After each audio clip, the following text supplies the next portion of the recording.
la finance, la théorie de la finance qui est née dans les années 60 aux États-Unis. On connaît un peu la théorie du portefeuille de Charles Markowitz, qui est à la base des modèles financiers tournant dans le monde de la finance. Et ces modèles sont basés sur une conception du hasard qui est la courbe de Gauss, le courbe en cloche. Alors sans faire trop de technique, mais c'est une vision du hasard qui a tendance à minorer les événements extrêmes. Or, on a constaté sur les marchés, et le premier à l'avoir constaté, c'est le mathématicien français Benoît Mandelbrot, l'inventeur des fractales. Il s'est rendu compte que les variations des cours des actifs financiers sur les marchés étaient beaucoup plus importants, il y avait beaucoup plus de valeurs extrêmes que ce que pensait la courbe de Gauss, et que donc en prenant un mauvais outil pour mesurer le hasard, on allait un jour ou l'autre aller dans le mur, quoi. Et donc il a dit ça dans les années 60, et le problème c'est qu'on l'a pas écouté, et on a continué, et puis on s'est rendu compte à plusieurs occasions, et la plus grave c'est la crise de 2008, bien sûr, dans laquelle nous sommes encore, qu'en utilisant une mauvaise outil et une mauvaise conception du hasard, on s'exposait à des crises extrêmement graves. Et donc, dans ce livre, je présente les travaux de Benoît Mandelbrot et aussi de Nassim Taleb, qui a inventé la notion de concept de signe noir. Le signe noir, c'est aussi un événement extrême qui arrive et qui bouleverse les choses.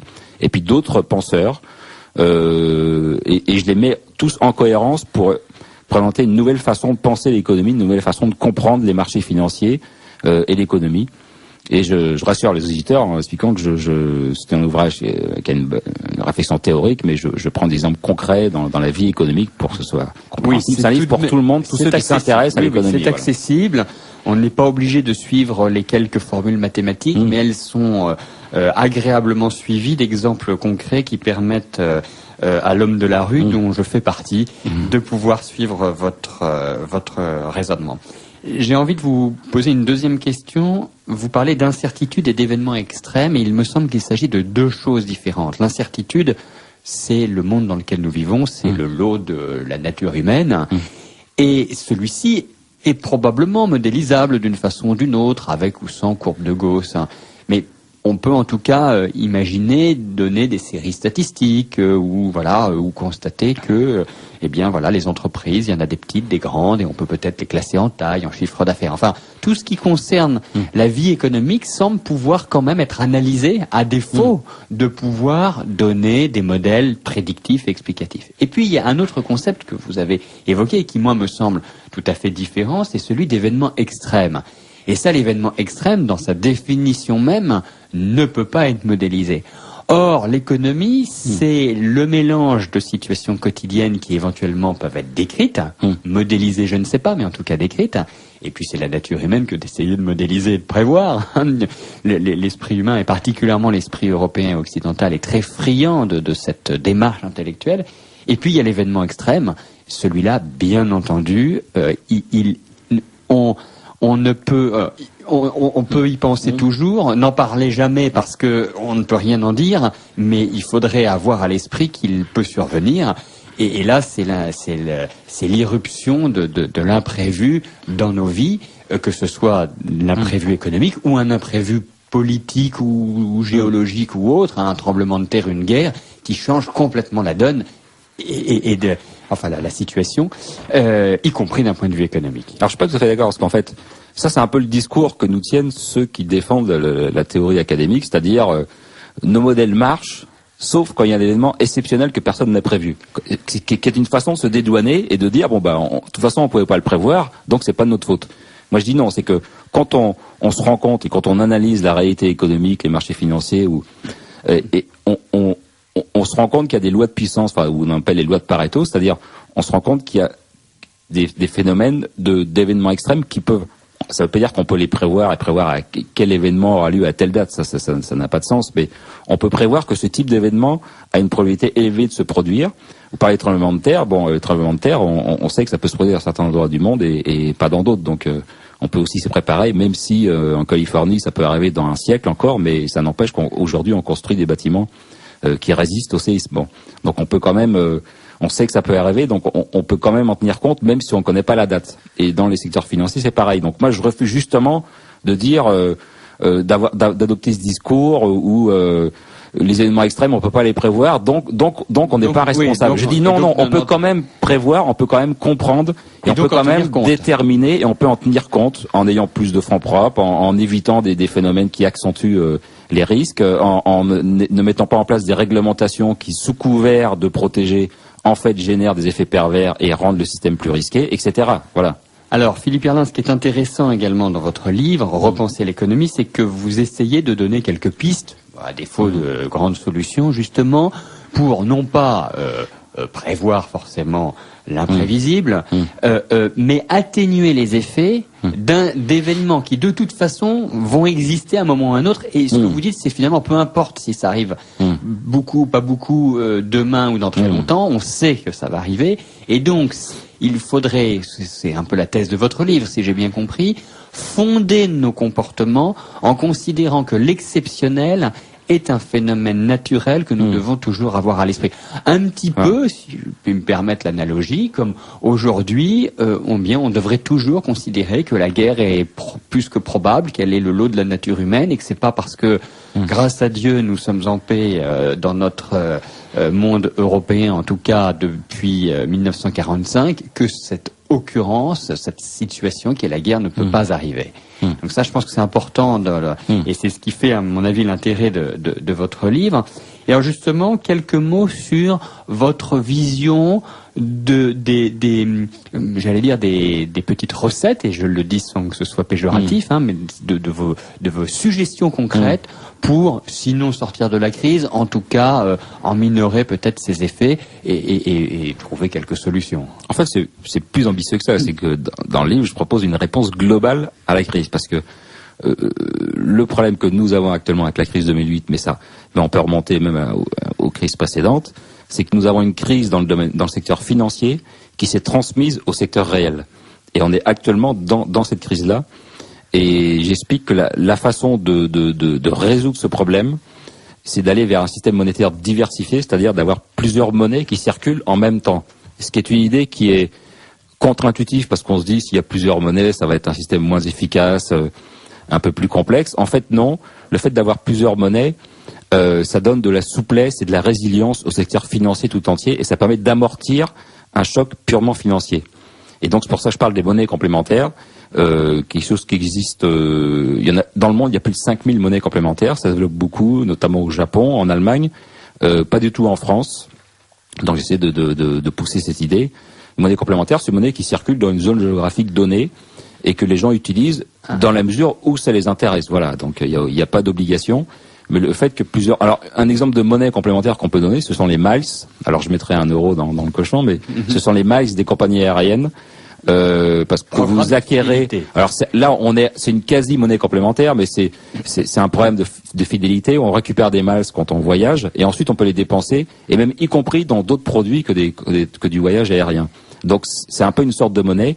Mais les monnaies classiques que j'entends par monnaie complémentaire, c'est des monnaies qui sont dans une zone géographique donnée, et qui valent 1 euro, enfin une unité de monnaie complémentaire vaut 1 euro, et c'est utilisé par les particuliers, les commerçants qui le souhaitent, et ça permet de fixer et de relocaliser l'activité économique, tout en fonctionnant dans un cadre, je dirais, libéral, parce qu'il n'y a pas de contraintes, il n'y a pas de subventions, et les gens utilisent quand ils le veulent. Vous êtes favorable à une concurrence des monnaies sur un même territoire. Voilà, exactement.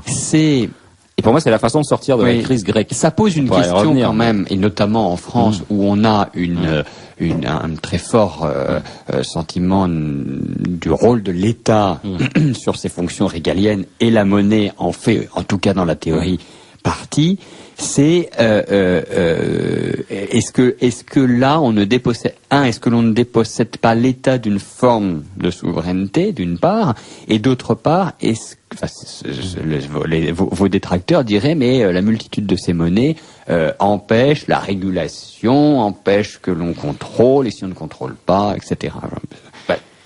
Le problème, c'est justement nos monnaies sont trop rattachées à l'État. Les États qui ont décidé déjà de déconnecter les monnaies papier et de l'or en 1971 pour pouvoir s'autoriser des déficits et une dette importante. Et là, on se rend compte qu'on arrive un peu au bout de l'histoire, à la limite du système.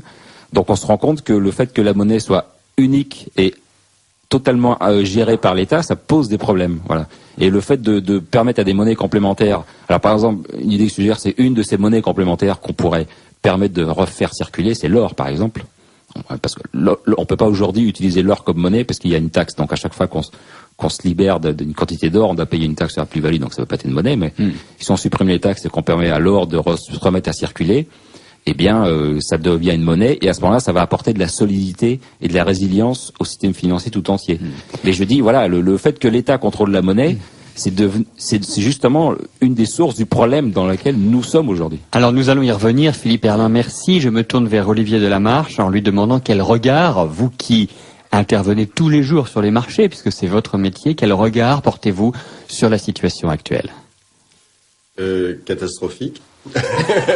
Catastrophique, le regard que je porte, tout simplement parce qu'on est on est en train de payer des années et des années de fonctionnement complètement aberrant où on a 100%, on a 100 de recettes et on dépense 200. Donc il y a un moment où il faut passer à la caisse. Et malheureusement, le moment est arrivé. Et malheureusement, on a l'impression que les gouvernements sont totalement impuissants, qu'ils ne cherchent qu'une seule chose, c'est gagner du temps. Sauf que le temps, vous le payez, vous le gagnez pas. C'est pas gratuit. Donc aujourd'hui, on est dans une situation dans laquelle on s'est mis presque volontairement, on va dire, après l'éclatement de la bulle des subprimes, qui a été excessivement mal géré par les Américains, enfin, ou bien géré, ça dépend de quel point de vue on se place, puisqu'ils nous ont exporté leurs difficultés, mais on est dans une situation où on a tout fait pour préserver les banques sur ce fameux concept de too big to fail, trop grosse pour faire faillite. Voilà, exactement, qui était une aberration. On l'a bien vu d'ailleurs, puisqu'on a vu des groupes gigantesques comme AIG ou Merrill Lynch au bord de la faillite, hein, Bank of New York ou autres. Donc, on a tout fait pour sauver ces banques-là, qui sont en fait des banques purement dédiées à la finance. En revanche, on a totalement laissé tomber les banques régionales aux États-Unis. Il y en avait 200 qui faisaient faillite par an. Jusqu'à l'année dernière, il y en a eu que 100 l'année dernière, mais c'est faute de combattants, hein, plus que... oui, moins il y a de banques, moins il y a de faillites. Mais et c'est elle qui finance l'économie. Hein. Quand un Texan veut s'acheter un tracteur, il va pas voir Goldman Sachs, il va voir une banque régionale. Et elles ont toutes plus ou moins fait faillite depuis la crise financière. On s'en est absolument pas préoccupé. En revanche, on s'est préoccupé de la santé de Goldman Sachs, de Morgan Stanley et j'en passe et des meilleurs. Donc tout a été fait pour que ces banques-là ne sautent pas, avec un espèce de chantage assez amusant qui était vous pouvez pas nous faire sauter parce que c'est nous qui finançons l'économie, ce qui était complètement aberrant et faux. On le voit bien d'ailleurs, ils distribuent pas de crédit, ils prennent l'argent que leur donnent les banques centrales et ils le remettent à la banque centrale aussi sec pour essayer de se faire un petit peu d'argent. C'est absolument tout ce qu'ils font, donc on peut pas dire qu'ils financent l'économie et le système est entièrement basé là-dessus, donc sur une imposture totale. Donc je pense que l'urgence, je suis d'accord sur le fait que il faut s'occuper de la monnaie, mais il faut aussi s'occuper des banquiers et arrêter cette espèce d'amalgame qu'il y a depuis la fin du Glass-Steagall Act, qui était un acte aux États-Unis qui séparait les activités bancaires des activités financières. Et donc depuis ce moment-là, on a confusion des genres dans une banque. Une banque, c'est pas fait pour faire de la bourse. Une banque, c'est fait pour prêter de l'argent à l'économie. Point. Le jour où on aura compris ça, on séparera ces deux activités qui n'ont rien à faire ensemble, et on aura des banques qui feront leur métier de prêter de l'argent à l'économie, et puis des banques de marché des courtiers qui s'amuseront à jouer sur les marchés, mais qui n'auront pas de rapport. Il n'y aura pas de rapport entre les deux, de rapport incestueux, et qui feront que même en cas de perte majeure sur les marchés, ce qui est la destination d'une banque, par définition, à cause de ces fameux produits basés sur des lois de Gauss qui malheureusement finissent toujours de la même façon, c'est-à-dire en perte catastrophique.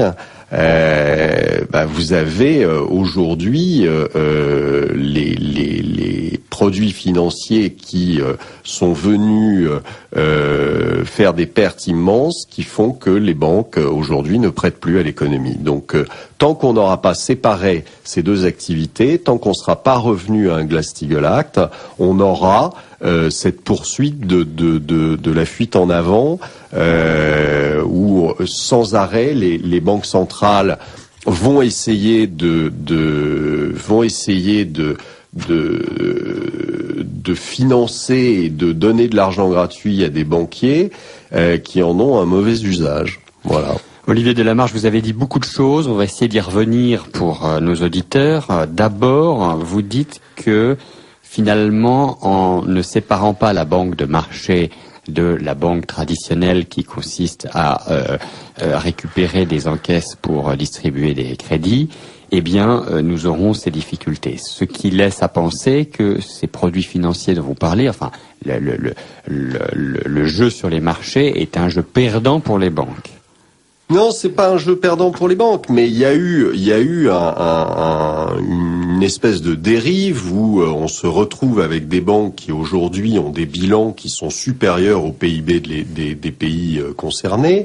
On se retrouve avec des dérivés, des marchés optionnels, des dérivés, etc., qui représentent, rien que pour la BNP, c'est, si je me souviens bien, 46 000 milliards ou 42 000 milliards.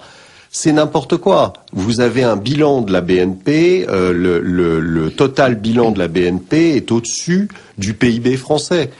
Il est de plus de 2 000 milliards. Et qu'est-ce que c'est le bilan d'une banque? Il y a quoi dans le bilan d'une banque pour nos auditeurs? Il y a tous les actifs, il y a tous les crédits de l'autre côté, il y a vous avez un certain nombre d'actifs, oui, plus ou moins d'ailleurs remboursables, puisque vous avez dans le bilan d'une banque aussi, on s'en est aperçu récemment, mais vous avez des obligations souveraines qui ne seront jamais remboursées. Et donc, on va y venir, mais ce que vous dites, c'est que d'un point de vue purement de bon sens, on peut comprendre que le bilan d'une banque ne devrait pas être supérieur au PIB national, puisqu'il représente un petit peu l'économie qu'il finance. Oui, et puis c'est que vous êtes en danger. Le too big to fail dont on parlait tout à l'heure, le trop gros pour mourir, pour faire faillite, c'est déjà fait. J'avais prévu le coup. Donc, oui, Olivier Delamarche, vous avez fait quelque chose de pas bien du tout. Vous avez mis de l'argent avant l'émission dans le cochon pour pouvoir utiliser d'horribles anglicismes. Donc vous ne pouvez pas avoir de telle masse sans aucun contrôle sur les options, sur les CDS, sur tout ce que vous voulez. Vous avez des masses gigantesques qui circulent. On ne sait pas très bien où c'est, on ne sait pas très bien combien il y en a. C'est absolument impossible à gérer. Donc on s'aperçoit que vous avez un risque énorme d'explosion à un moment comme ça par surprise. C'est ce qui s'est passé avec le courtier MF Global il y a quelques mois, où vous avez un courtier qui utilisait un effet de levier de 37, 40 à peu près, c'est-à-dire qu'il avait en gros en position 40 fois ce qu'il avait dans ses fonds propres. Oui, c'est comme aux courses, il misait c'est l'inverse des courses, c'est-à-dire qu'il misait avec un risque de 40 en n'ayant qu'un euro. Voilà, de 40 exactement. Et donc en fait, il s'est passé ce qui devait se passer, c'est-à-dire qu'aujourd'hui vous avez des volatilités sur certains marchés, c'est-à-dire des mouvements sur certains marchés qui sont assez violents. Il est facile à comprendre que quand vous avez 1 milliard au bilan de fonds propres et que vous en avez 40 en position, il suffit que vous perdiez 10% pour être en l'air tout de suite. Donc, en faillite. Quand vous en avez plus de fonds propres, en général, ça s'appelle une faillite. Et donc, voilà. Alors ça, Olivier Delamarche, je pense qu'on a compris. Mais là où l'homme de la rue et moi-même avons un peu de mal à comprendre, c'est que d'un côté, on nous dit, et vous nous dites que les banques étaient très très mal, qu'elles ont eu besoin d'être sauvées, qu'il fallait les sauver, et qu'elles ont fait du chantage au sauvetage en disant que sinon l'économie allait s'effondrer, vrai ou faux, peu importe, mais c'est ce qui s'est passé. Et qu'elles perdent de l'argent sur les marchés financiers et que tout ça est un drame. Et hier, ou avant-hier, nous avons eu, et encore aujourd'hui dans le Figaro, une pleine page de publicité de la BNP que vous citiez, qui fait 6 milliards d'euros de résultats nets en 2011. Alors là, moi, je ne comprends plus. Alors, elles vont bien ou elles vont mal, les banques? Elles vont mal. Elles vont mal, mais on leur permet d'aller bien. C'est-à-dire, on leur permet comptablement d'aller bien. Elles vont pas très bien du tout, mais on a pris des libertés et on a aménagé les règles comptables à partir de mars 2009. Bernanke avait lancé la chose en passant à ce qu'on appelle du mark to model. Alors je vais expliquer ce que c'est parce que c'est un peu compliqué, mais c'est tout simplement de dire je détiens une obligation que j'ai achetée 1000, elle vaut 200 sur le marché, c'est-à-dire plus grand-chose, mais je considère quand même qu'elle me sera remboursée à 1000, donc je la mets à 1000 dans mon bilan. Alors que si je la vendais, je la vendrais à 200, donc je ferais 800 de pertes. Bon, donc ça a été une première chose qui a camouflé évidemment les pertes possibles des banquiers. Et puis alors là, on a poussé le jeu un petit peu plus loin. On s'est dit tiens, on va trouver un truc amusant pour leur permettre de dégager des plus-values fictives. Alors le truc amusant, c'est on utilise une règle à l'actif et puis on utilise la règle contraire au passif, parce que c'est quand même beaucoup plus drôle. Et donc la permanence des règles est quelque chose qu'on apprend en première année de comptabilité, mais là c'est pas vraiment le cas. Donc vous utilisez deux règles différentes suivant que ça vous arrange en fait. Et donc là le passif, ça vous permet de dire j'ai émis une obligation, moi Société Générale ou BNP ou toute autre banque, j'ai émis une obligation à 100. Aujourd'hui, parce que j'ai eu des difficultés, parce que les gens se sont demandé si j'allais pas faire faillite, elle vaut 50 sur le marché. Et donc, je vais faire comme si je la rachetais à 50. Je vais pas le faire, parce que j'ai pas la trésorerie nécessaire pour le faire. Donc, je vais pas le faire, mais je vais faire comme si. Et donc, je vais dégager une plus-value de 50. Voilà. Alors, bon, c'est. Mais dans une entreprise normale, au bout de quelques temps, il y a plus de trésor. Si vous faites ça. D'abord, on est en prison, mais bon. Mais avant même d'être en prison, on met la clé sous la porte parce que de toute façon, il y a plus d'argent. Oui, mais les banques, ça semble être différent parce qu'ils ont un privilège de création monétaire. Exactement. Mais les banques, c'est très différent. Et puis les banques, c'est tellement important aux yeux de tout le monde que il faut absolument sauver le soldat Ryan. Et donc, on modifie. Vous êtes, quand je dis vous, c'est Philippe Herlin, Olivier Delamarche. Vous pensez que lorsqu'il y a une banque qui fait défaut, on doit la laisser couler? C'est une vraie question qui anime aussi bien les décideurs politiques qu'économiques. Si vous avez, comme je le disais précédemment, un Glass-Steagall Act, et donc vous avez des banques de dépôt et des banques de marché, la banque de marché qui fait un mauvais placement, elle saute, c'est pas grave. Personnellement, je suis assez d'accord. Mais ce qui est grave, ce serait qu'une banque de dépôt fasse défaut, parce que là, ça vous ruine.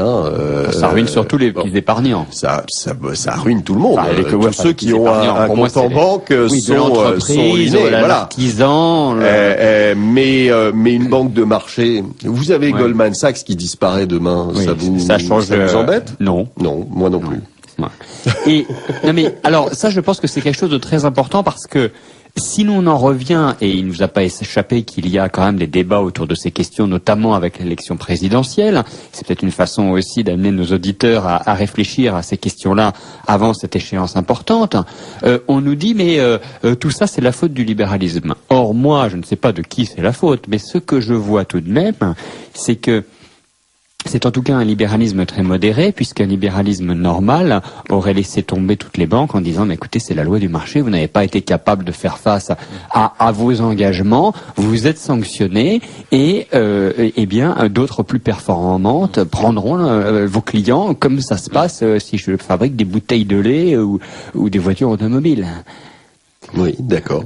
Et alors, pourquoi dans ce monde qu'on nous décrit quand même comme ultralibéral, pourquoi ça n'a pas été fait, puisque on sent bien quand même, et on parle de la notion d'aléa moral, que le fait de ne pas avoir fait ça pour les banques les autorise à perpétuellement continuer leurs errements, puisqu'ils savent pertinemment que soit les gouvernements, comme en 2008, soit aujourd'hui la BCE, par des injections de liquidités, leur donneront la possibilité de continuer leurs errements. Oui, tout à fait, mais... C'est là où on comprend pas. Mais qui finance les politiques? Qui finance les campagnes aux États-Unis, à votre avis?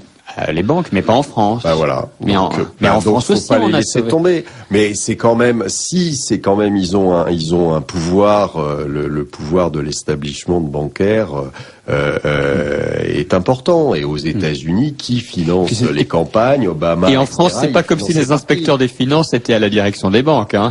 Bon, donc non, vous avez des liaisons quasi incestueuses aussi entre les politiques et les banquiers qui les financent. Donc à partir de ce moment-là, vous pouvez pas demander à Obama, vous pouvez pas demander à Tim Geithner, qui en plus est un ancien de Goldman Sachs. Donc enfin, je veux dire, vous avez aujourd'hui Draghi, ancien de Goldman, Geithner, ancien de Goldman Sachs, Bernanke, qui aura probablement... C'est un complot ? Mais non, c'est pas un complot, mais c'est simplement que vous avez des gens qui ont les mêmes intérêts, qui ont des gros intérêts, et donc ils ont absolument pas l'intention de laisser tomber leurs petits copains, c'est tout. Alors, Philippe Herlin, Olivier Delamarche, le fait de sauver ad vitam aeternam les banques, quelle est et quelle va être la conséquence sur l'économie réelle ?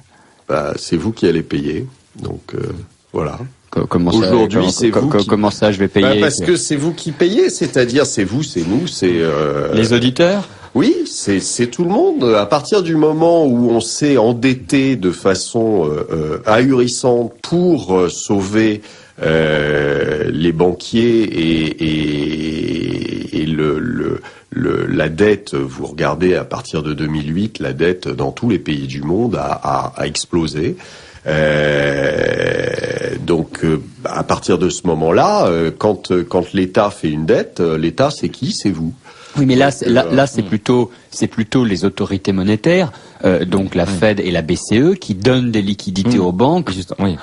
Philippe Herlin. Justement, faut voir comment les banques sont sauvées actuellement, parce qu'on note depuis plusieurs semaines une détente sur les taux d'emprunt des États européens. Donc et la bourse plutôt orientée globalement à la hausse. Bon, et on lit pas mal de commentateurs qui expliquent que finalement on était en train de sortir de la crise et que ça va mieux et que la perte du AAA de la France n'a pas eu de conséquences négatives puisque la France emprunte toujours à des taux très bas. Bon, mais en fait il faut comprendre que ça s'explique par le fait que la BCE a balancé une grande quantité de liquidités dans le système. Ça s'est fait dans le 21 décembre, donc c'était un peu le Père Noël qui passait pour les banques. Et la BCE, la Banque Centrale Européenne, a dit très clairement aux banques, je vais vous offrir, j'ouvre mon guichet pour vous prêter à 1% l'an sur 3 ans. Donc c'est des emprunts 1% l'an, c'est moins que l'inflation. C'est-à-dire que vous remboursez, ça vous coûte moins cher de rembourser. Oui, c'est on gagne de l'argent. Voilà, on gagne de l'argent. Donc je vous prête à 1% l'an à 3 ans et tous ceux qui en veulent en auront. Et donc, il y a 523 banques européennes qui se sont pointées au guichet de la BCE et qui ont demandé qu'on récupère au total 489 milliards d'euros. Donc, faut se rendre compte un peu des sommes que ça représente. Et le pire, c'est que la BCE va recommencer le 29 février à la fin du mois, oui, et va refaire un autre programme comme ça. Et les estimations, ça va être 500 ou peut-être même le double qui va être levé par les banques. Donc, on injecte en ce moment des quantités gigantesques de liquidités pour des banques dont on ne sait pas si toutes pourront rembourser dans 3 ans. On est même certain qu'il y en a plein qui pourront pas rembourser dans 3 ans. Donc, on fera rouler la dette encore une fois. Donc, on va se retrouver avec des problèmes de dette bancaire en plus de dette des États. Enfin, voilà. Et pendant ce temps-là, c'est de l'argent qui est remis dans le système Bon, alors pour l'instant, ça devrait être bon pour l'économie, parce qu'après les banques, j'imagine, avec cet argent, vont accorder des crédits. Alors ça c'est le rêve. Ça c'est le pays des bisounours, ça s'appelle. Mais ça marche pas comme ça. Non, les banques, en fait, c'est tout à fait vrai ce que vous disiez, c'est que les taux d'intérêt dans les pays européens ont baissé. Pourquoi? Tout simplement parce que maintenant, à chaque fois qu'il y a une adjudication, que ce soit en Italie, que ce soit en Espagne, que ce soit même en Grèce, qu'est-ce qu'elles font les banques? Elles prennent l'argent gratuit finalement, l'argent qui est émis par les pays en question sur les adjudications. On s'étonne à chaque fois, on se dit oh mais c'est merveilleux, elle a marché, elle a fonctionné encore une fois. Oui, parce que les banques, elles ont de l'argent gratuit, elles ont souscrit ces auprès obligations de la BCE italienne, etc. Et qu'elles refilent puisque instantanément, quasiment à la BCE, en se faisant une petite marge. Bon, tout ça est très bien, c'est le pays des bisounours, tout va bien. Donc, mais en fait, l'économie réelle ne voit pas un copec de ces 500 milliards. Alors ça, c'est une première chose. Mais rappelons peut-être aux auditeurs de Radio Courtoisie qu'il y a probablement une deuxième conséquence, c'est que cet argent a bien été créé. Donc ça signifie qu'il y a potentiellement de l'inflation. Enfin, c'est ce qu'on apprend quand même. Il y a un risque d'inflation, mais l'inflation, c'est tout cet argent. Je parle sous l'œil du prof, mais l'inflation, c'est quand même c'est la masse fois la vitesse. Alors aujourd'hui, il n'y a pas de vitesse. Il y a une vitesse zéro puisque il y a beaucoup de masse. Alors ça, pour de la masse, il y en a. Mais la vitesse est égale à zéro parce que quand par exemple aux États-Unis, quand l'État américain émet des obligations, donc s'endette et émet des obligations, que la Fed rachète instantanément et qu'elle a dans ses coffres, puisque vous prenez le bilan de la Fed, ou vous prenez d'ailleurs le bilan de la BCE, aujourd'hui le bilan de la BCE est supérieur au bilan de la Fed. Ce qui est assez hallucinant, c'est-à-dire que oui, mais c'est-à-dire que Monsieur Draghi ne dit pas grand-chose, mais alors en revanche il agit beaucoup. Hein. Le garçon, il achète tous les jours, et donc on a dépassé ce qui est assez de la dette de tous les pays dont on sait pertinemment qui rembourseront pas. Donc la Banque centrale achète de la dette. Mais bien sûr. Donc ça veut dire elle crée de la monnaie. Oui, alors attendez. Donc justement, si vous voulez, cette monnaie circule pas puisque les obliques sont instantanément rachetés et elles sont gardées dans les banques. Donc ça veut dire que cette monnaie, elle circule pas, elle va pas dans l'économie. C'est pas fait pour prêter de l'argent à l'économie. Si vous allez aujourd'hui essayer d'aller demander, que vous soyez une petite entreprise ou que vous soyez un privé, essayez d'aller demander un crédit à votre banque, vous allez rigoler. Il ne distribue rien. Donc aujourd'hui, l'argent ne circule pas. Comme il circule pas, vous n'avez pas d'inflation. Alors il sert à quoi cet argent ? La seule inflation que vous avez, c'est l'inflation sur les actifs financiers. Alors nous allons y revenir parce que je pense que c'est un point fondamental. Mais quand même, cet argent qui est créé et qui, comme il ne circule pas, ne crée pas d'inflation, selon l'équation de Fisher. Il est où cet argent-là? Il fait quoi et il sert à quoi? Et pourquoi fait-on ça? Pour sauver les banques? Il sert à réinflater les marchés financiers. C'est-à-dire que et donc à sauver les banques. Vous le retrouvez dans l'or, vous le retrouvez dans le cours des matières premières alimentaires. C'est d'ailleurs ce pourquoi vous avez des émeutes un peu partout.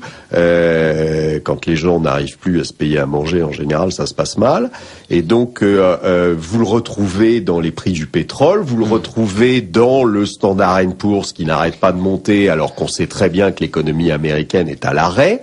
On le retrouve dans les différents indices, on le retrouve dans le marché obligataire parce qu'il faut bien absorber ces émissions sans cesse plus délirantes les unes que les autres, où vous vous retrouvez avec le Japon endetté à 250%, où vous vous retrouvez avec l'État américain qui, contrairement à ce qu'on dit, n'est pas à 100%, mais probablement à 145, voire 150, exactement comme la Grèce. La comparaison s'arrêtera là, mais vous avez, on dit, entre 20 et 25 000 milliards de dettes aux États-Unis pour un PIB qui fait 15 000. Alors pourquoi on nous dit qu'ils sont plutôt à 90 comme mais parce que ça c'est la grande. Il vient d'où le différentiel? On vous dit aussi que le taux de chômage américain est à 8,3 alors qu'on sait qu'il est à 20. Donc on vous dit plein de choses mais qui sont pas forcément intelligentes. Donc tout simplement parce que vous avez la dette de l'État. Vous avez la dette en fait, la garantie apportée à Fannie Mae et à Freddie Mac, qui étaient les deux fournisseurs de crédit américains, qui sont des entreprises maintenant d'État, qui sont complètement nationalisées, etc. Et ces crédits qui ne seront jamais remboursés, en fait, c'est une dette.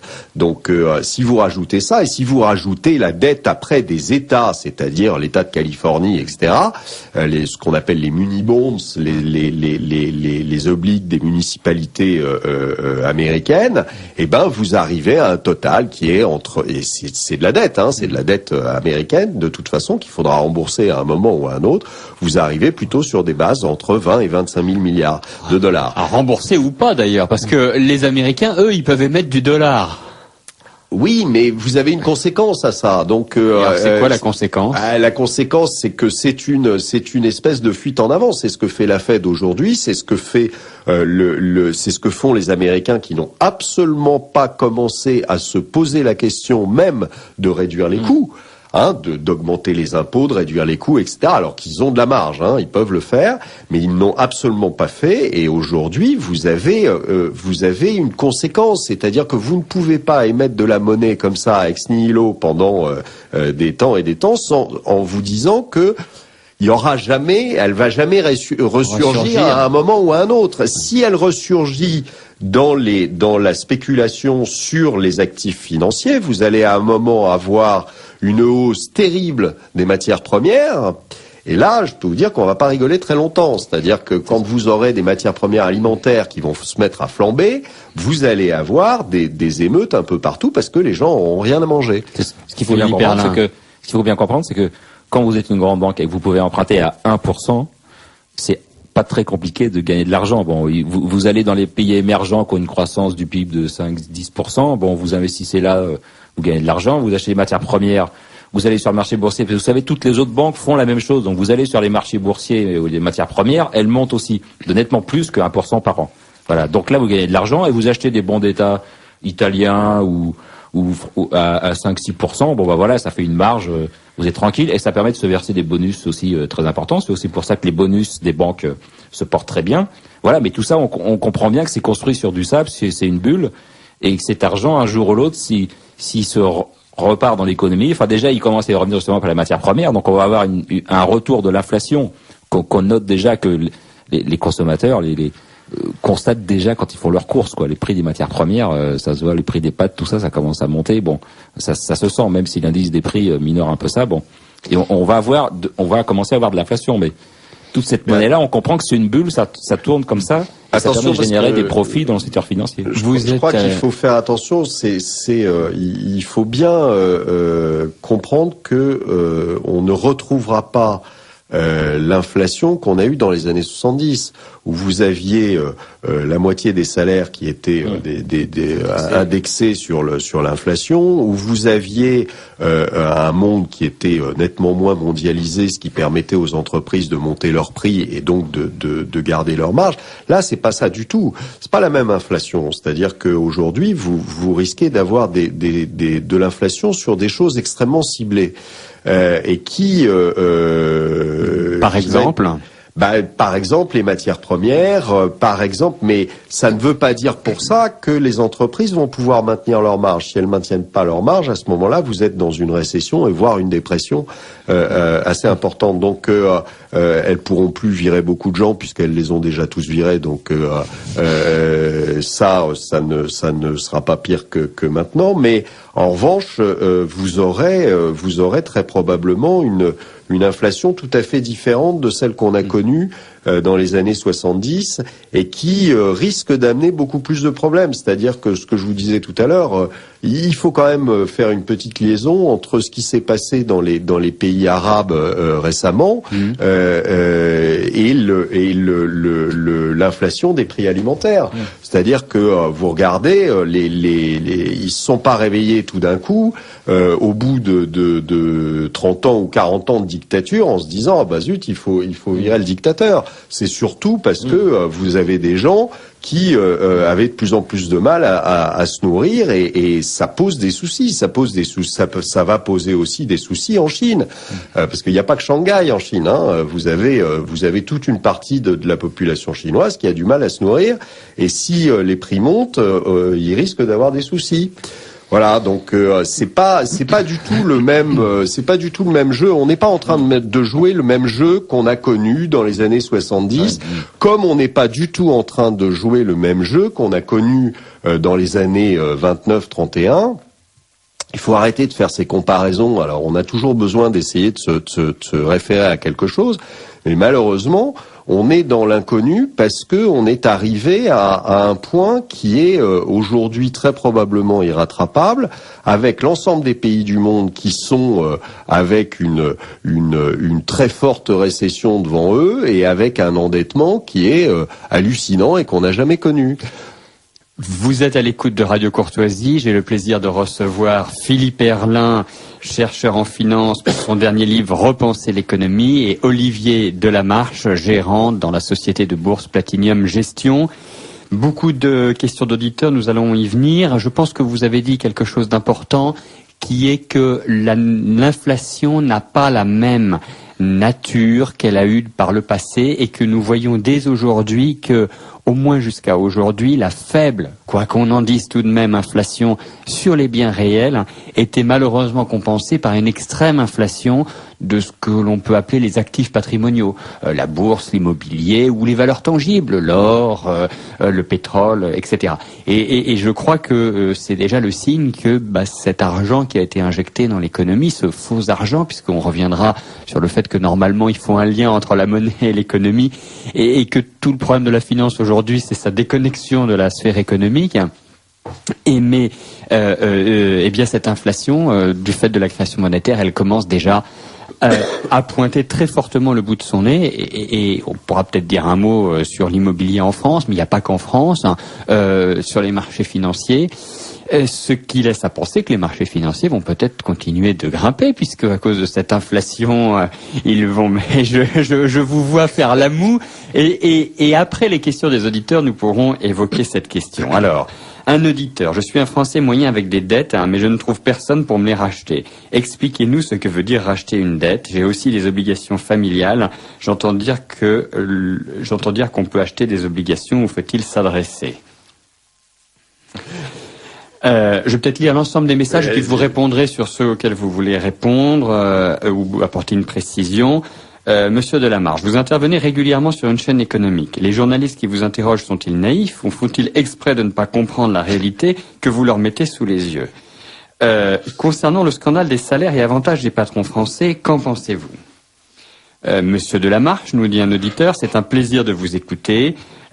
Comment expliquez-vous la langue de bois qui accourt sur BFM? Alors, je vais modestement faire une incise en défendant mes confrères journalistes, en disant que tous n'ont pas le bonheur de pouvoir s'exprimer sur Radio Courtoisie. Et puis, il y a aussi le rôle de Monsieur Loyal que doit avoir le journaliste. Un auditeur: ce qui est scandaleux, c'est qu'on fait payer l'ensemble des populations la gabegie financière organisée par une infime minorité mondiale. Un auditeur: c'est faux, les États ne contrôlent pas la monnaie. Nos rédacteurs des traités ont écrit: les États européens ne peuvent emprunter aux banques nationales, mais aux banques privées. Émission très intéressante, nous dit une auditrice, merci. Si la bourse monte en ce moment, cela va-t-il continuer? Quand peut-elle encore redescendre? Alors voilà, je crois que beaucoup d'interventions d'auditeurs qui montrent l'intérêt qu'ils ont pour ces questions et le didactisme dont nous devons faire preuve. Juste pour répondre rapidement à l'État, l'euro est une monnaie étatique, mais qui est contrôlée au niveau européen. Quand je dis que les États contrôlent la monnaie, évidemment la France n'a plus la souveraineté sur sa monnaie, mais parce qu'on est dans l'euro. Mais ce que je explique par là, c'est que l'euro est une monnaie étatique unique, et moi je défends l'idée qu'il faut permettre pour certains pays, et c'est une porte de sortie pour la crise grecque à mon avis, permettre à certains pays de retrouver une monnaie nationale et même en plus de développer des monnaies locales, régionales, qui permettent de développer des régions qui peuvent être enclavées ou qui peuvent avoir un développement économique en retard. Voilà. Olivier Delamarche, quelques réponses ou réflexions aux questions des auditeurs? Là, tout à fait d'accord sur la monnaie et sur le fait que la Grèce devrait évidemment retrouver la drachme, et que ça pourrait très probablement l'aider à se sortir de là où elle est. C'est ce qu'on n'a pas voulu faire il y a 2 ans et demi, alors qu'il fallait à ce moment-là la sortir de l'euro tout de suite. Aujourd'hui, je vois pas l'intérêt. Ben écoutez, c'est très simple. Aujourd'hui, rappelons quand même un mot pour nos auditeurs. La situation aujourd'hui, c'est que la Grèce a un taux d'endettement extrême, et ça nous fait une très belle transition pour s'intéresser aux dettes, cette fois-ci, non pas des banques, mais des États, qui sont non moins importantes. La Grèce a 140% de taux d'endettement, c'est-à-dire que la masse de sa dette est 1,4 fois la richesse qu'elle crée annuellement, et depuis 2 ans et demi, elle n'est plus en mesure de faire face à ces échéances, tant par la perte de confiance des investisseurs qui demandent des taux d'intérêt de plus en plus élevés, que par le montant des sommes qui sont demandées. Et donc, je pense que les auditeurs, à mon avis, ont comme moi 2 questions. La première, c'est comment on en est arrivé là. C'est un peu la réaction du père de famille, mais qu'est-ce qui s'est passé? Et deuxièmement, en effet, quelles sont ou quelles devraient être les solutions, selon vous, à mettre en œuvre, solutions tant pour les Grecs, qui doivent évidemment pouvoir s'en sortir le mieux possible, que pour l'ensemble des pays européens qui probablement n'ont pas forcément envie de payer pour les errements de ce qui s'est passé en Grèce. Actuellement, on présente le débat à propos de la Grèce comme la Grèce sort de l'euro et c'est l'explosion de la zone euro, ou elle reste dans l'euro à tout prix et ça va coûter une fortune. Moi, je crois c'est une fausse alternative. Et moi, je défends justement dans la logique de ce dont je parle, d'un système monétaire différencié. Je considère que la Grèce doit pouvoir rester dans l'euro et revenir au drachme en même temps. C'est-à-dire que le drachme redevient la monnaie nationale. L'État grec paie ses fonctionnaires en drachme. Les entreprises paient leurs salariés en drachme. Mais une entreprise grecque qui a des échanges réguliers avec l'Europe peut avoir un compte en euros. C'est l'écu finalement. Oui. Voilà. C'est l'euro comme monnaie commune plutôt que monnaie unique. Voilà. Et les touristes européens qui vont en Grèce monnaie commune et non pas unique. Voilà.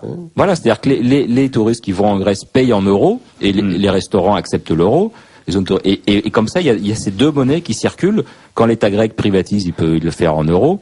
Et puis on peut en plus créer des monnaies locales et des monnaies régionales pour les régions grecques qui bénéficient pas du tourisme et qui sont un peu enclavées. Et de cette façon-là, on redonne de la souplesse. On redonne du pouvoir d'achat. Ça, c'est la solution. Voilà, c'est la solution. Pour moi, c'est la solution. Mais comment en est-on arrivé là? Je pense que l'homme de la rue, c'est quand même sa question. On est arrivé là parce qu'on a imposé à la Grèce une monnaie qui ne correspondait pas à son économie. Et ils auraient pu ne pas s'endetter aussi. Non. Vient tous les pays s'endettent. Tous. Alors, on n'a pas de leçons à donner à qui que ce soit. Nous, les Français, on peut pas donner de leçons. Quel dommage! Absolument pas. On aimerait bien, mais absolument pas. Si en tant que Français, on ne peut plus donner de leçons, ça sert à rien d'être Français. Non, 90% de taux d'endettement pour nous, je rappelle. C'est aussi nous qui les avons mis dans cet état-là. C'est-à-dire qu'il faut arrêter de dire de les stigmatiser en disant que de toute façon c'est d'affreux jojos qui s'endettaient, qui ne payaient pas leurs impôts, etc. Ça n'a pas amélioré quand même. Non, mais c'est la même chose. Mais simplement, comme disait votre professeur.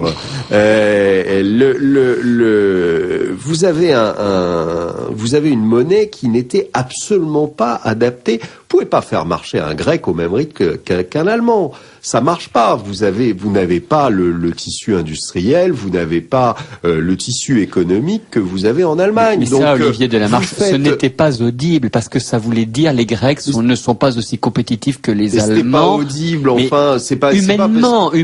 Enfin, écoutez, je suis absolument désolé. Vous avez des pays qui ne peuvent pas fonctionner dans une monnaie unique avec tant de disparités entre leurs économies. Donc le message, il est clair. Et à partir du moment où on a vu qu'ils avaient des difficultés, au lieu de couper court et d'arrêter de les endetter, on a remis de la dette sur de la dette, et puis ensuite on a remis de la dette, et puis on a continué comme ça. On peut pas maintenant leur dire écoutez, on va vous maintenir à tout prix. Et puis vous allez cesser de vivre. Tout ça sert à rien. On ne fait que rajouter de la dette à de la dette. C'est pas, on va pas régler le problème comme ça. Donc vous pouvez en rajouter autant que vous voulez. De toute façon, ça ne changera rien. La dette grecque ne sera jamais remboursée, jamais. Donc autant faire un write-off de 100% tout de suite, autant couper et annuler cette dette. Alors évidemment, vous pouvez pas l'annuler. Pourquoi ? Parce que la BCE en a 190 milliards maintenant de dettes entre ce qu'elle a directement et ce qu'elle a en collatéral. On le dit pas beaucoup, mais enfin. C'est le pourquoi de la chose, c'est-à-dire que à chaque fois qu'on dit on va annuler tant de pourcents de la dette, oui, mais ça ne concerne que les banques privées, parce que la BCE elle peut pas, elle dit oui, ça ferait des ordres quand même si j'étais en faillite. Oui, c'est sûr que ça ferait des ordres, mais vous pouvez pas aujourd'hui continuer comme ça. Vous allez avoir de plus en plus d'émeutes en Grèce parce que vous pouvez pas appuyer sur la tête des gens comme ça en permanence. Donc il y a un moment où ils se révoltent. Et ils ont tout à fait raison de se révolter parce qu'on les met dans la panade complète. Et ils en ont pris pour 20 ans aujourd'hui. Ils en ont pris pour 20 ans. Ces 20 ans, ils s'en tireront pas.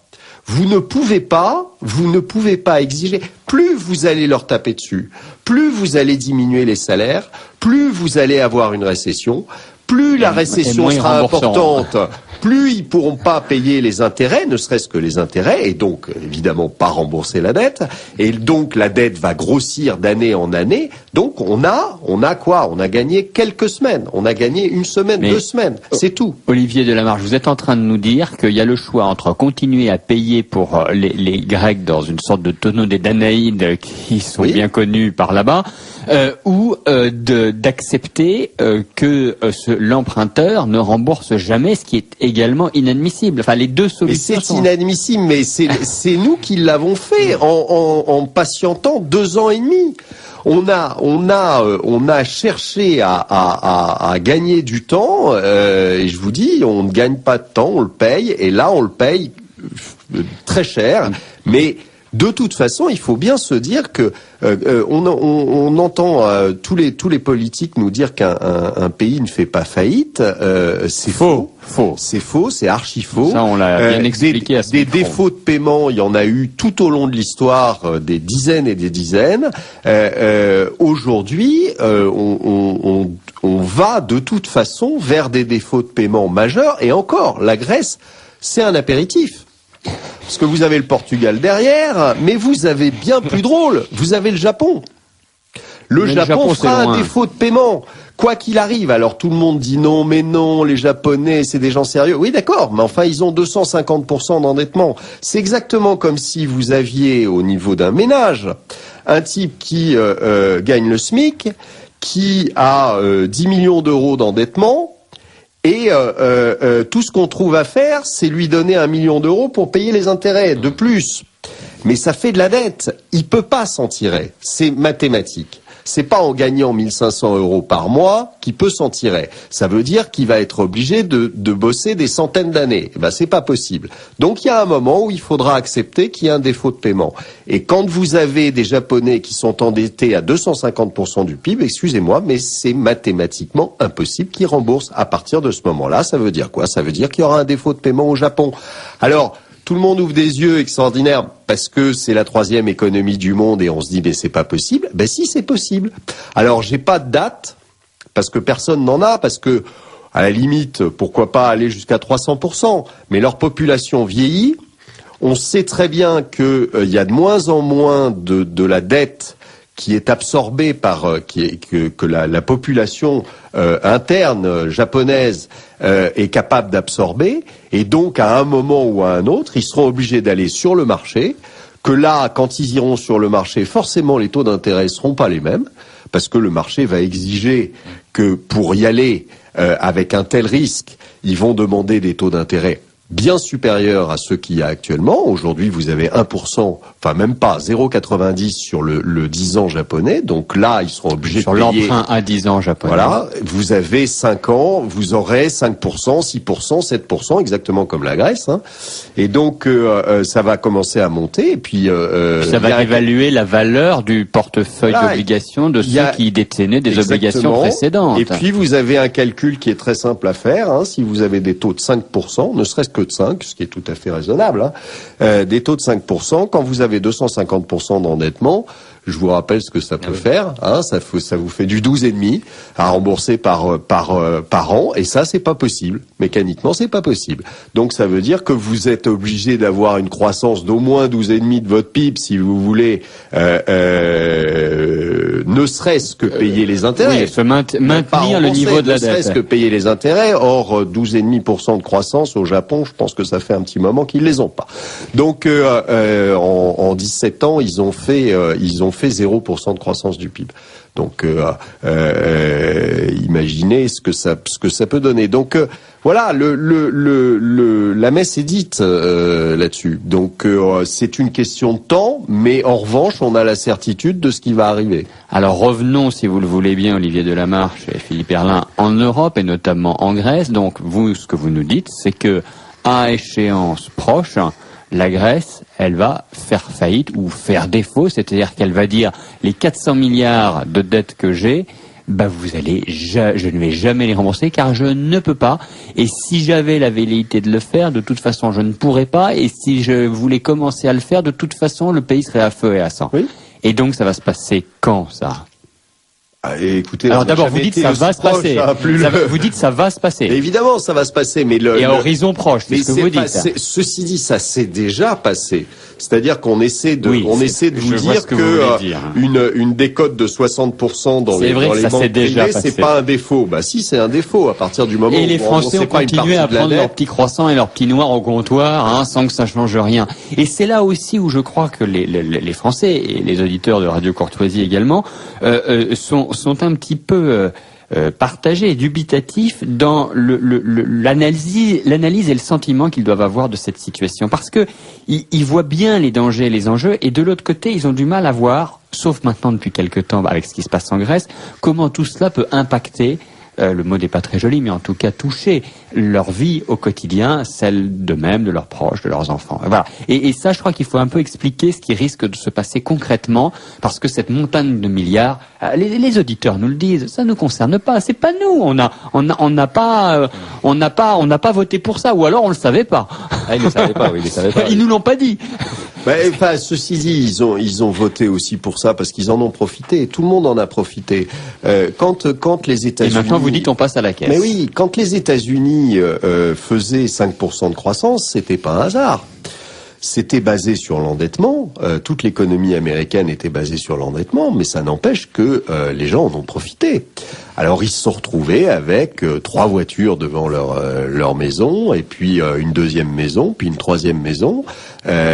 Donc ils étaient tout contents. Ils votaient pour le type qui leur avait permis de faire ça, et tout se passait bien. Le seul problème, c'est que pendant ce temps-là, la dette augmentait, et que il y a un moment où vous êtes rattrapé par le poids de la dette, et que en général, à ce moment-là, la bulle explosant, vous vous retrouvez avec un actif qui est déprécié mais que vous continuez à payer au même prix qu'avant.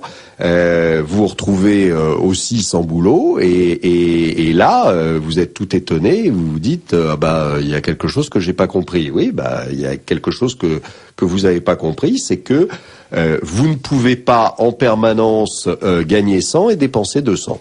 Voilà, il y a un moment où on vous tape sur l'épaule et on vous dit monsieur, par ici la monnaie. Voilà. Donc pour la Grèce, c'est soit par ici la monnaie, mais de toute façon ils peuvent pas rembourser. Donc c'est on efface, mais comme on efface, ça veut dire qu'il n'y a plus aucune crédibilité. Donc on fait sortir la Grèce de la zone euro. C'est ce qui va se passer.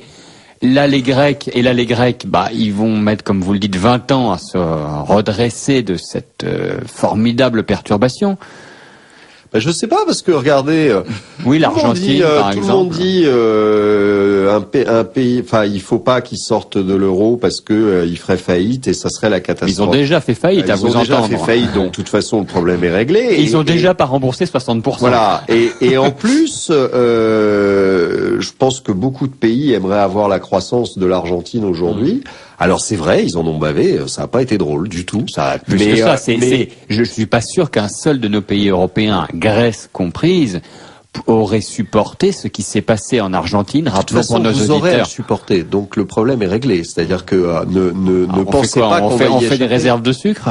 Mais non, mais on va pas passer au travers. Faut pas se faire d'illusions. Alors rappelons regardez les Grecs, ils passent pas au travers. Alors rappelons pour nos auditeurs que la faillite de l'Argentine, ça a été un moment extrêmement douloureux dans les années 2000, début des années 2000 ou 2001. Oui. Où l'ensemble du pays, sous le poids d'une dette, s'est totalement effondré, c'est-à-dire que la monnaie ne valait plus rien, les personnes ont commencé à échanger des produits de première nécessité dans la rue, et le pays a véritablement connu une situation épouvantable. Et moi, je vais vous raconter une petite anecdote à ce sujet. Un ami me racontait que dans un dîner, il y avait un couple mixte franco-argentin, et l'homme était argentin, et a refusé absolument d'évoquer ce moment tellement il était douloureux, ce qui m'avait fait penser moi à certaines de mes tantes qui refusaient perpétuellement depuis la guerre d'évoquer leur déportation, tellement la chose les avait marqués. Et je pense que nous n'étudions pas assez ce qui s'est passé en Argentine, parce que ça a été un moment très dur, mais en même temps les Argentins ont réussi à dépasser cette situation, et ça c'est peut-être une petite lueur d'espoir pour nous. Qu'en pensez-vous? Ah oui, non mais tout à fait. Ils s'en sont sortis. Donc preuve en est que on peut s'en sortir. Mais c'est vrai que ça a été très très violent. Mais ceci dit, vous pouvez pas imaginer que tout ça va se régler par un coup de baguette magique sans que personne un coup de bâton sans que personne n'en souffre. C'est-à-dire que on va au devant de très très gros ennuis économiques. Donc à partir de ce moment-là, on sait qu'on va en prendre plein la figure, comme les Argentins. Mais si on ne le fait pas de toute façon, c'est-à-dire qu'aujourd'hui on essaie à tout prix d'éviter ça en continuant à imprimer des billets qui valent rien, mais de toute façon à un moment ou à un autre on le paiera.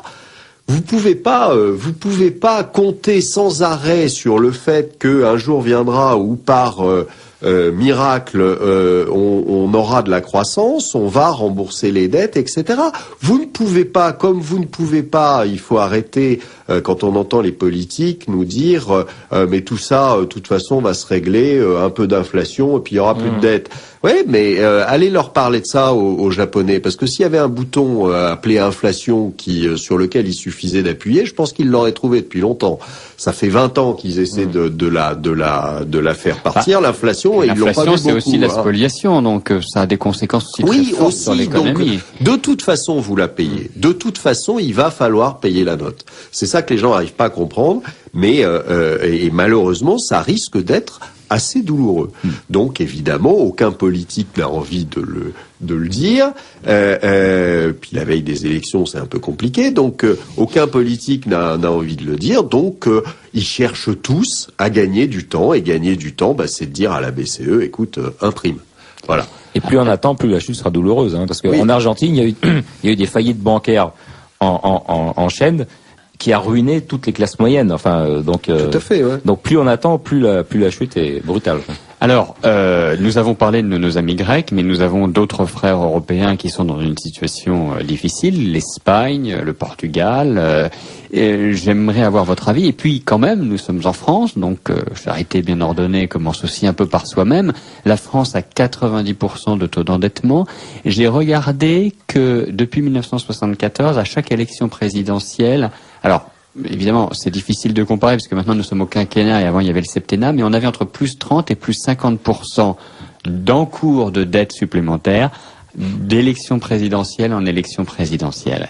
Et j'ai trouvé qu'il y avait là une régularité et sur lequel, Philippe Herlin, je ne m'étonne que les économistes n'aient pas essayé de trouver une loi de Gauss normale, une suite arithmétique ou géométrique, mais qui en tout cas montre une tendance extrêmement profonde et l'incapacité totale de nos sociétés à atteindre ne serait-ce qu'un point d'équilibre ou d'inflexion sur ce sujet de la dette publique qui, aujourd'hui, inquiète passablement.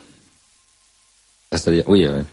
Mais là, la tendance, elle va bientôt aller sur un mur. Donc, c'est tout l'enjeu des années qui viennent. C'est que là, on ne peut plus continuer à s'endetter à ce rythme-là. Voilà, la progression linéaire va rencontrer un signe noir un jour ou l'autre. Voilà, ce sera la chute. La France émettra des obligations qui ne seront pas achetées par le marché, où les taux d'intérêt se mettront à monter brusquement. Voilà, et donc et ça, on y arrive. Et plus le problème, c'est que si on se voit de la face et qu'on fait pas des réformes structurelles dès maintenant, on se retrouvera complètement désarmé. Ça fait 20 ans qu'on nous dit qu'il faut faire des réformes structurelles. Il reste encore un peu de temps. Tous les candidats disent qu'ils vont faire des réformes. Alors voilà. Mais... ils disent rien. Non, il y a aucun candidat qui dans son programme actuellement dit qu'il va diminuer les dépenses publiques. Il y a aucun candidat qui dit qu'il va diminuer les dépenses publiques. Aucun. Alors que c'est la seule façon pour espérer s'en sortir en limitant la casse, mais il n'y en a aucun. Donc, comment vous expliquez que de l'extrême gauche à l'extrême droite, sur tout l'éventail politique, il n'y ait pas un politique, ne serait-ce que pour occuper, sans même savoir si c'est une bonne ou une mauvaise idée, mais ne serait-ce que pour occuper l'espace intellectuel et politique, ne disent, écoutez, non, moi je suis pas d'accord avec tout le monde, il faut diminuer les dépenses publiques, et c'est la seule façon à la fois de sauvegarder d'ailleurs le secteur public, le modèle social dont on est soi-disant très attaché, mais je ne vois pas comment on peut être attaché à quelque chose qu'on détruit au jour le jour. J'ai du mal à comprendre, parce moi aussi je peux être très attaché à ma femme, mais si je l'assassine au coin d'un bois, j'aurais du mal à le prouver devant le juge. Et donc je ne comprends pas qu'aucun acteur politique aujourd'hui ne prenne le contre-pied des autres, ne serait-ce que par un intérêt politique pour dire cette chose. Je ne comprends pas. Et je suis inquiet parce que quand dans un pays il y a une telle unanimité, je ne suis pas sûr que ce soit très positif, ni pour le débat, ni pour les solutions à venir. Vous savez, c'est jamais très bien vu quand vous voulez vous faire élire de dire on va vous couper les vivres. Or, c'est ça qui se passe. Si vous coupez dans les dépenses publiques, vous coupez aussi dans le nombre de fonctionnaires, dans le prix que vous les payez, dans beaucoup de choses. Mais donc, comme vous l'avez dit, il faut passer à la caisse. Oui, mais vous faites des chantiers, etc. Donc, ça veut dire que vous avez des entreprises qui vont avoir moins de travail. Ça veut dire que donc quand vous annoncez des coupes sombres dans le fonctionnement de l'État ou le budget de l'État, dans ses dépenses en tout cas, forcément vous allez fâcher un certain nombre de gens. Donc pour se faire élire, c'est pas le meilleur moyen. Donc ils vous disent tous que vous inquiétez pas, on va aller taper sur quelques riches parce que ça fait moins de corps électoral. Bon, c'est pas faux, ceci dit qu'il faille augmenter les impôts, mais il faut voir aussi où. les augmenter, parce que il est quand même assez lamentable de voir que on a tout organisé d'ailleurs avec l'Irlande qu'on a mis dans l'Europe avec un taux d'imposition à 8 ou 10%. On a tout organisé pour que les multinationales finalement payent très très peu d'impôts. Les grandes sociétés du CAC 40 sont, je sais plus, il y avait un calcul qui avait été fait à 8%. Bon, est-ce que c'est normal que les grandes multinationales payent 8% d'impôts alors que toutes les PME sont à 30 et quelques? C'est pas normal. Donc peut-être que si on faisait un petit effort de ce côté-là, on aurait des entreprises qui continueraient parfaitement à gagner leur vie, mais ça renflouerait un petit peu les caisses de l'État. Donc faut se poser des questions comme ça. Mais je pense que vous n'aurez jamais un politique qui va vous dire avant les élections, bah écoutez, va falloir vous serrer la ceinture tous, parce que ça passe pas en France. Vous avez quand même beaucoup de gens qui dépendent aussi des aides de l'État. Bon, bah ces gens-là, ils vont pas être contents si vous leur annoncez que vous coupez dans leur salaire ou dans leur travail, ou vous allez avoir des misères. Ils vont pas vous élire. Vous êtes à l'écoute de Radio Courtoisie et je vous propose que nous entendions les questions des auditeurs. Un auditeur nous demande si le but des banques n'est pas d'acheter les pays en difficulté. Un autre auditeur nous dit le montant le montant de la dette grecque, j'imagine, est moindre. On a effacé des dettes dans d'autres pays plus conséquents. Pourquoi la Grèce n'a pu s'en sortir? Ce n'est pas la faute des Grecs si le gouvernement, lui, s'en est mis plein les poches. Quelle est la somme cumulée des effacements des dettes africaines par la France? Une auditrice, les Grecs nous ont acheté des armes. Si les Grecs peuvent-ils utiliser les armes qu'ils ont achetées à la France? Une auditrice, depuis quelques jours, on nous prépare à la hausse du pétrole à cause de la baisse de l'euro et aussi de ce qui se passe en Iran et en Israël. Pour moi, tous ces financiers sont des escrocs qui profitent du petit peuple. Un auditeur, certains pensent que la loi de Pompidou, qui oblige l'État à se financer auprès des banques, est une pure escroquerie au bénéfice de ces dernières. Qu'en pensez-vous? Un auditeur, parlez-nous des conséquences sur les épargnants suite à cette crise. Et une autre question d'un auditeur, est-il possible de supprimer l'article 123 du traité de Lisbonne, de permettre à la Banque centrale de prêter 1700 milliards à la France à taux nul, ce qui permettrait de solder les créanciers et éviterait d'augmenter la dette? Voilà, revenez plus souvent à Radio Courtoisie. C'est la fin du message. Quelques réponses et remarques aux auditeurs. Pour revenir à la dernière question sur l'article 123 et aussi sur la loi de 73 Pompidou, bon, c'est justement ce qu'on dénonce ici. C'est vrai, s'il suffit de décrocher son téléphone pour appeler le directeur de la Banque centrale en disant bah voilà, j'ai 100 milliards de déficit, qu'est-ce que tu peux faire pour moi? Ça n'a pas de créditer le compte du trésor de 100 milliards et puis comme ça, hop, c'est réglé. Il faut bien comprendre que ces 100 milliards-là, c'est une pure écriture comptable. Donc c'est de l'argent qui est remis dans le système mais qui ne correspond pas à des biens réels produits dans l'économie. Oui. Donc au début, on peut le faire, c'est sympa. Tout le monde a un peu plus d'argent sur son compte en banque, c'est sympa. Mais très vite, ça se transforme en inflation, quoi. Et ça se termine toujours en ruine. Quand on regarde l'histoire, à chaque fois que les États ont monétisé, ça s'est toujours très mal terminé. Donc, il faut pas croire que cette fois-ci, on pourrait essayer de le faire et puis de s'en tirer, quoi. C'est pas comme ça qu'on va régler le problème. Le dernier exemple est quand même la Grèce, rappelons-le. Vous savez, il y en avait un qui disait, en 1729, c'était Voltaire qui disait une monnaie papier basée sur la confiance qu'on a dans le gouvernement qui l'imprime, finit toujours par retourner à sa valeur intrinsèque qui est zéro. Voilà. Et puis l'épisode de l'eau peut aussi le montrer. Mais rappelons pour nos auditeurs que la tentation... Il faut comprendre pourquoi on a voulu une banque centrale indépendante, c'est que au départ c'était une bonne idée, puisque c'était essayer de soustraire, à tort ou à raison, la monnaie du pouvoir régalien qui a toujours cette tentation, voire cette tendance à vouloir l'utiliser à son profit comme dispensateur de prébendes. Et rappelons que dès les premières monnaies, eh bien, l'État a tenté d'en minorer le poids en or ou en argent, et parfois de les frotter pour récupérer l'or ou l'argent et en fondre un peu plus. Donc cette tendance est inscrite au cœur de nos sociétés et on n'a pas forcément la réponse, mais je crois que Olivier Delamarche, vous êtes là pour dire que vous n'avez peut-être pas forcément les solutions, mais vous pouvez quand même parler des conséquences. Alors justement... Vaste sujet. Voilà, et les conséquences, on les a un petit peu abordées. Alors justement, une des dernières conséquences, c'est la question des marchés financiers, de la bourse. Et vous êtes un opérateur de bourse, vous placez l'argent que vos clients veulent bien vous confier, et beaucoup de questions ont trait à ce sujet. Que va-t-il se passer sur les marchés financiers? Les marchés financiers sont-ils hauts ou bas? Que faire? Que va-t-il se passer pour moi, modeste épargnant, contribuable, citoyen? Eh bien, rien de bon. Rien de bon parce que on a réellement changé en 2008-2009. On a réellement changé de paradigme. Vous aviez jusqu'à 2008-2009 un certain nombre d'actifs qui étaient considérés, à tort, d'accord, mais considérés tout de même comme des actifs sans risque. C'était les obligations souveraines, donc les obligations émises par les États, et puis quasi la totalité des obligations, que ce soit corporate, enfin, sauf peut-être le high yield, d'entreprise. Mais voilà.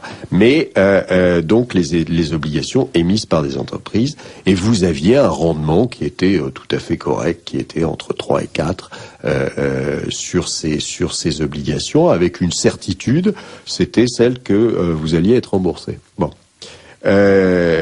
Certitude mal placée, on l'a vu après, puisque aujourd'hui, il n'y a rien de plus risqué qu'une obligation souveraine. On l'a vu avec la Grèce, mais on l'a vu aussi avec le Portugal, l'Italie, et j'en passe et des meilleurs. Donc aujourd'hui, vous êtes dans une situation où vous n'avez plus d'actifs sans risque. Ça n'existe pas. Donc ça pose un problème évidemment pour les investissements, et ça pose un problème pour ceux qui ont fait des investissements sur ces actifs-là, qui tout d'un coup se retrouvent avec un stock qu'ils croyaient être sans risque et qui n'est pas sans risque. Donc tous les gros investisseurs qui sont les assurances, les banques, qui ont dans leur portefeuille et dans leur actif des centaines de milliards qui sont sur ces marchés obligataires souverains ou corporate, par exemple corporate bancaire, d'entreprises notamment bancaires, et donc ou financières en tout cas. Et donc vous avez un certain nombre d'acteurs qui sont passés d'un portefeuille avec peut-être 10 ou 15% de risque à un portefeuille qui aujourd'hui est à 100% risqué. Donc c'est un gros problème, c'est-à-dire qu'on va très très probablement vers des faillites de banques ou d'assureurs. Ça a déjà commencé, tout le monde essaie de l'oublier, mais enfin vous avez Dexia qui a sauté, vous avez Groupama qui a été racheté au dernier moment par la Caisse des dépôts, mais enfin c'est parce qu'ils étaient pas bien. Vous avez ailleurs en Europe, vous avez la Commerzbank qui est au bord de la faillite, vous avez des banques italiennes, vous avez des banques espagnoles qui, si aujourd'hui mettaient dans leur compte la valeur réelle de l'immobilier qu'elles ont, seraient toutes en faillite. D'accord ? Il n'y en a aucune qui résisterait. Donc elles sont virtuellement aujourd'hui en faillite. Elles ont fait 10% de provision sur les prix de l'immobilier qu'elles ont en compte. Comme si vous avez des villes entières en Espagne qui sont inoccupées, qui sont pas vendues, qui sont un espèce de désert. Ça vaut rien, ça vaut zéro. C'est pas des immeubles haussmanniens, donc au bout de 2 ans, c'est terminé. Donc aujourd'hui, vous avez des dizaines de logements, des centaines, des milliers de logements qui sont inoccupés et que le banquier a provisionné à hauteur de 10%. Donc c'est pas à hauteur de 10% qu'il faut les provisionner, c'est à hauteur de 100 ou de 90. Et à ce moment-là, là vous allez avoir une mauvaise surprise, c'est-à-dire que vous allez vous retrouver avec les principales banques espagnoles en faillite. Et donc ça veut dire qu'aujourd'hui, là où vous déposez votre argent, c'est dangereux. D'accord. Ça veut dire aujourd'hui que vous n'êtes absolument pas sûr que l'euro d'aujourd'hui sera l'euro de demain, et donc vous avez un risque sur la monnaie qui libelle vos actifs. Et puis vous avez un problème et un problème important d'actifs, c'est-à-dire vous ne pouvez pas aller sur les actions parce que c'est très risqué, vous ne pouvez pas aller sur les obligations d'État parce que c'est très risqué, vous ne pouvez pas aller sur les obligations corporate d'entreprise. Oui. Si vous allez sur certaines, il n'y a pas de risque, mais à ce moment-là, vous n'aurez absolument aucun rendement. Alors, si vous allez sur des obligations bancaires ou financières, vous avez un risque, parce que vous avez un risque que la banque fasse faillite. Alors, que faire pour nos auditeurs dans les 2 minutes d'émission qu'il nous reste? Il faut acheter de l'or. Et voilà, il faut acheter de l'or physique. Oui, il faut acheter de l'or physique, mais vous ne pouvez pas non plus n'acheter que ça. Alors qu'est-ce qu'on fait? Donc, vous êtes bien embêté. Qu'est-ce que vous faites vous pour vos clients? Moi, je fais certaines choses. J'ai des solutions qui sont, mais c'est du sur-mesure. C'est pas de la solution.